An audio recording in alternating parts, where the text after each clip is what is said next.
Ramai tuan-puan risau bila doktor mula bercakap pasal cucuk insulin. Rasa macam itu je jalan terakhir. Tapi ramai sebenarnya berjaya kawal balik bila sel beta diperkuatkan semula.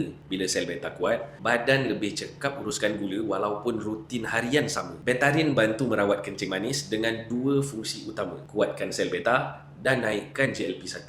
GLP-1 ni hormon penting untuk stabilkan gula. Bila GLP-1 cukup, badan lebih perlahan serap gula dan pankreas tak perlu keluarkan insulin secara terkejut. Ramai yang merawat diabetes menggunakan betarin share rasa lebih bertenaga, kebas-kebas berkurang dan bacaan gula jauh lebih konsisten. Logiknya mudah. Bila hormon dan sel beta sokong satu sama lain, risiko tambah dos pun berkurang. Tuan-puan wajib ambil pakej sembuh. 4 botol betarin campur 2 botol free sukralos. Kalau ada rasa ragu-ragu nak pakai betarin ni, jangan risau tuan-puan.